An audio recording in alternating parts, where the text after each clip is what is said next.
All right, I'm Jonah Bolt, and we're here with Transition Asheville, and we're going to see a off-the-grid, fully capable Earthbag house.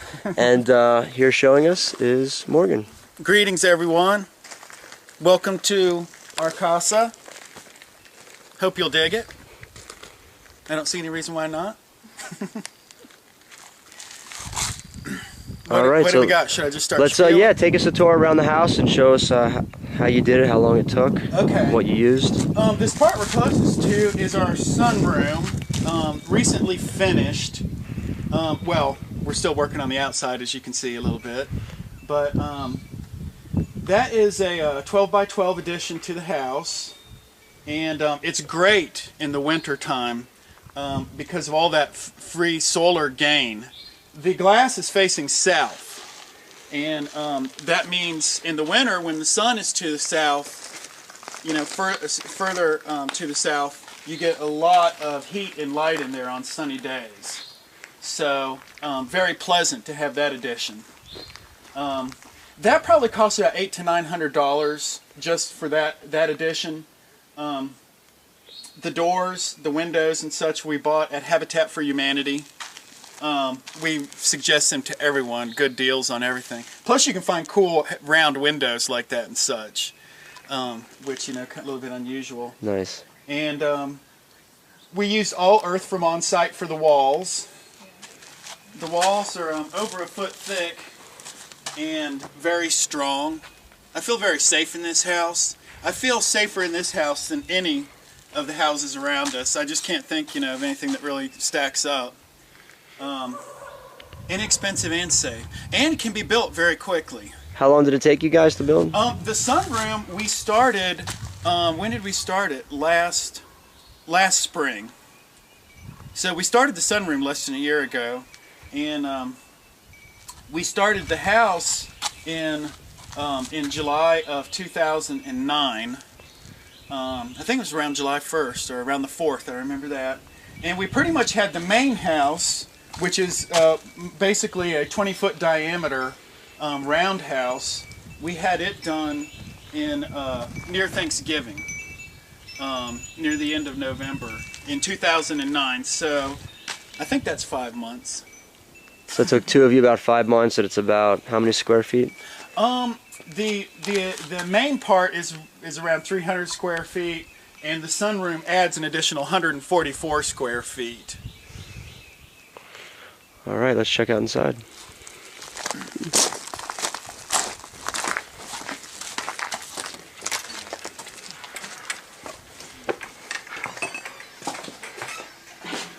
So, here's a wood stove we just added not long ago. It's been great. The last one we had was kind of rusted out pretty bad. But for $300 we got this on Craigslist. Really good deal on it. Wow. It made this winter very pleasant. You can see these little candle shelves here. We just took flagstones and set them in between the earth bags as we built. So that is all that's holding these in the walls is the pressure from above. And they're very strong. You could probably walk on them no problem. Here's our little kitchen area. You know, when you have limited space, you kind of have to, you know, kind of have it be small. But we lived in the yurt while we were building this house, and we had a tiny, tiny kitchen spot in the yurt. So this was a major upgrade for us, even this size. You know, little compact stove, got that from Habitat for Humanity for I think $100. We got all these counters at Habitat for Humanity. Sundancer fridge, that is a central point of any small solar system off the grid because it uses very little power. You know, opens from the top. You can also get freezers, and I can't recommend it highly enough. You know, here's, you know, shelves we built. We figured out, you know, foot for foot, these are cheaper than particle board crap shelves. To build this type, 2x10s is what we built this out of.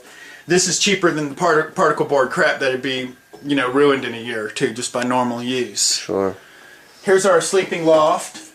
You know, we custom built this after we built the house. and obviously bed on top, office underneath. You've obviously got a duck in there, unless you're very, very short. But it works fine. It's a great little office. All built-in bookshelves. Plenty of room. Yep. Nice. Lots of bookcases. Here's our center post here, which is locust from on site. It'll probably last forever. It'll definitely be around after all of us are long gone.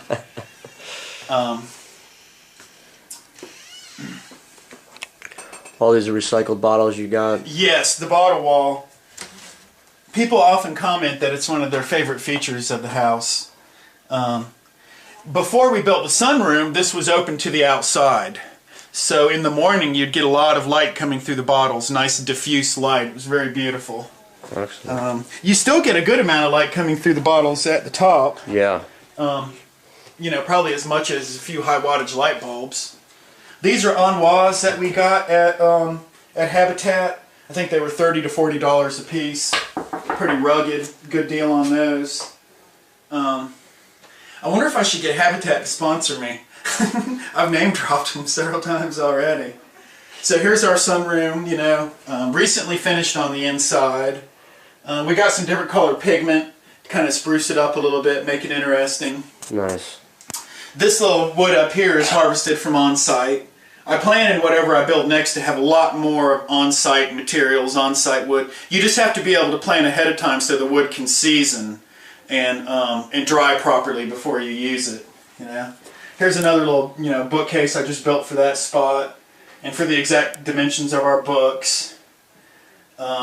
Flagstone floor, very, very, very strong. And I think pleasant, aesthetically pleasant. Not very expensive.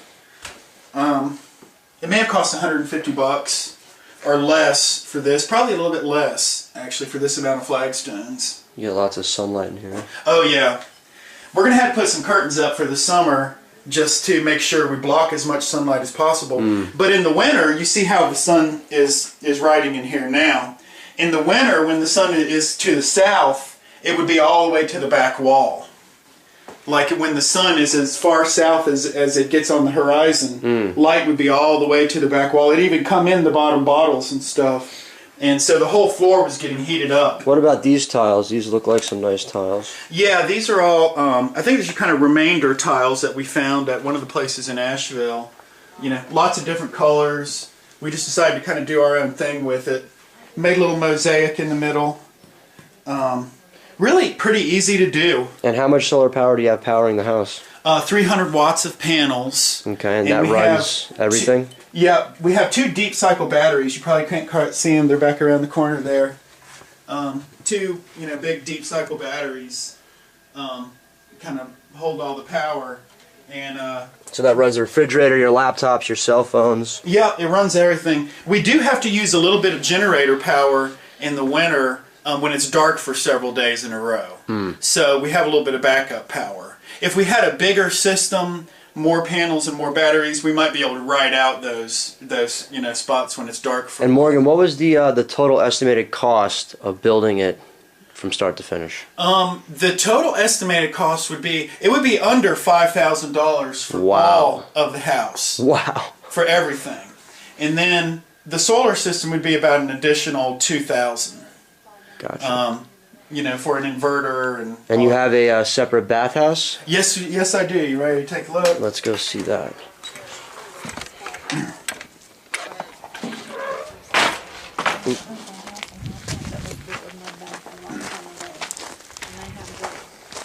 Yeah, so this is a cordwood bathhouse. Still have to put some finishing plaster on the outside in some places. Whoa, wasp attack. You never know when it'll happen. When we put the cordwood into the wall, it hadn't quite dried yet. So if you kind of look at it, you can see kind of cracks in between in some places. Another layer of plaster will fix that.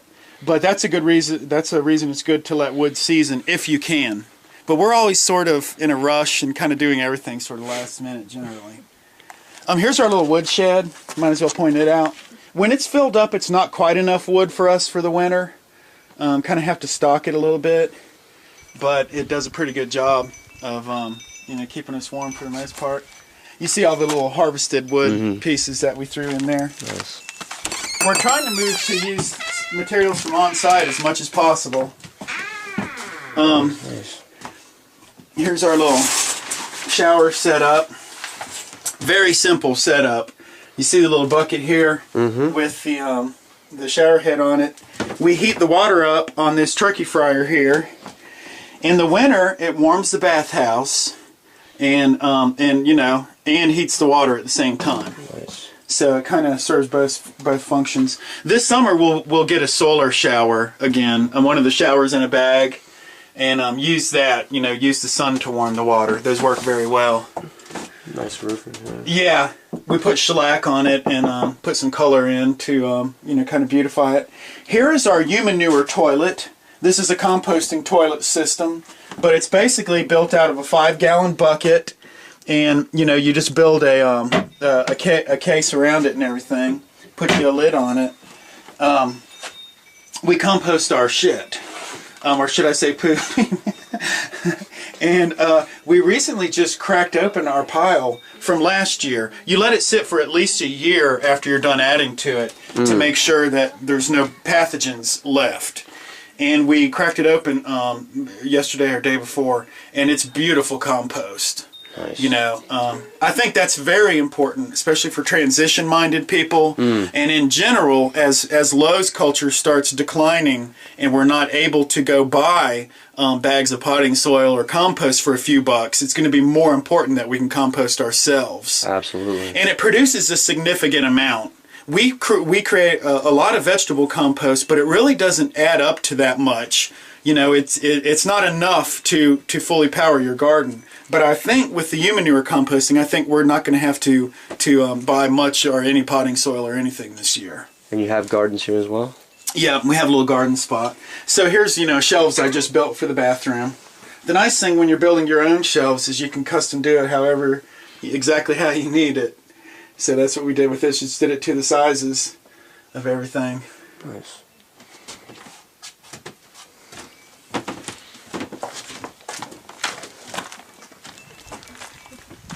You want to take a little peek at the shed here? Initially, this was going to be half shed and half bathroom, but Mary wanted a little bit bigger bathroom. I'm not judging. That's a good thing. I'm glad we did go with the bigger one. Mary's been good in helping me make things bigger when they need to be. I think I was going to build the house shorter, but she wanted a higher ceiling. It's a pretty high ceiling inside, and I'm glad that she pushed for all those. I love the grass on the roof. Yeah, that's what we're going for, is the full-on living roof. Nice. I think we need to get some more clay up there, because clay retains moisture. You see how it's kind of turning yellow a little bit to the right there? I think there's not enough clay and stuff holding moisture in. So it's something we got to kind of do. It might take a little while. It's kind of labor intensive, you know. Tell us about the your cistern system. Here's our rainwater catchment system. Very simple. If you pan your camera, you can just see the whole setup. You see the gutter coming off of the pole barn. Goes straight down. That tube going straight down has a first flush diverter at the bottom, and that means that all the dirtiest rain that first comes off the roof goes into that diverter, and there's a hollow ball in there that floats. And when that tube fills up, the cleaner water is going through. And it's a 1,500-gallon tank. The tank probably costs maybe around $500. The whole system may be like $600, you know. So here's where our yurt was originally. As you can see, there's still some junk here. We need to deal with that. But we're talking about building a cob oven under the pole barn. Oh, nice. Something we've been wanting to do for a while. Here's our little garden spots. Kind of humble, but you know, when you're on the side of a mountain, you use what space you can. And we actually had some massive tomato plants last year. Mary's kind of getting her green thumb working, and we had some wonderful tomato plants going. So we're gonna expand our garden quite a bit this year. I think we're gonna add like an additional 10 by 10 area. We'll probably build it out of earth bags. Excellent. It's always an ongoing project. Yeah, it is. Really, since we homesteaded, the way you homestead is you have to prioritize and you do it step by step. And what do you think are all the great benefits that you've noticed and experienced by building your own home? Well, the main one is not being in debt for the better part of your life. There you go. I always point out mortgage means death oath. A mort gage, it's death oath, I think, in Latin. So doing it yourself, you know, as I've heard pointed out in other places, can save you 30 or 40 years of debt.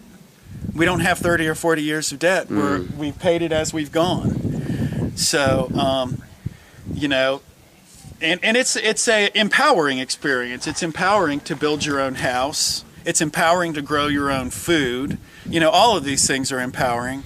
Because we know what can happen when you let somebody else do it, and you know, profit is their bottom line. It means they're going to be using crappy materials, they're going to be skipping things, or in food it means you get all kinds of contaminants in your food. So really all of these things are very important. I think it's important for people to learn how to build their own shelter, grow their own food, you know, provide the essentials for themselves. Because if you're not able to, then you're a dependent. We're currently dependent on society for a lot of things, but you know, as oil supplies dwindle, it's going to become more important that we are able to grow our own food and do a lot of these things for ourselves. Excellent. Well, thank you for the tour of the house and all the transition people throughout the world. Here's a perfect example of doing more with less. All right. What do we got? Should I just start? Let's yeah, take us a tour around the house and show us how you did it, how long it took, what you used. This part we're closest to is our sunroom, recently finished. Well, we're still working on the outside, as you can see a little bit, but that is a 12 by 12 addition to the house.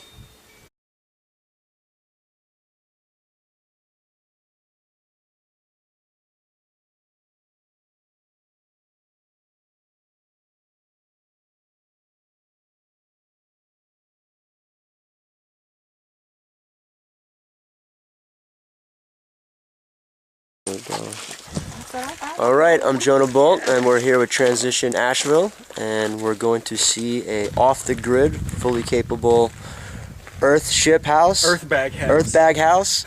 And here showing us is Morgan. Greetings everyone. Welcome to our casa. Hope you'll dig it. I don't see any reason why not.